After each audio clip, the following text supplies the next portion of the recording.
Hello everyone, welcome to another brand new video. In today's video, I'm going to show you how can you change your team photo in Trello.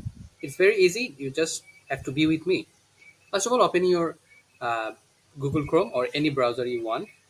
Click on Trello. Write down Trello. I will type Trello from the search option.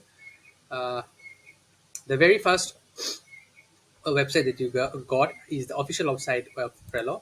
Click on that. Then it will take you to the interface of Trello. So here I'm going to go to my boards. Here you have seen you can see boards, and this is my boards Sunshine. In other words, my name. I want to go to my this board Sunshine board.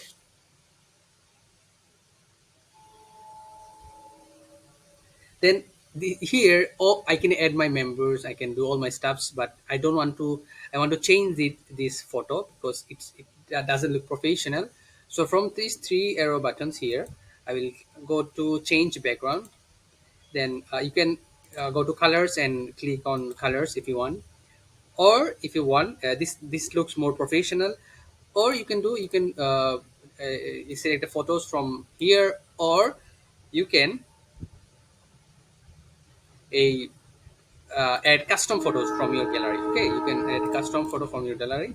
So within a very few simple steps you can easily change the team photo in Trello. If you like this video, do subscribe to our channel. Do let us know in the comment section what kind of Trello video do you like. Thank you.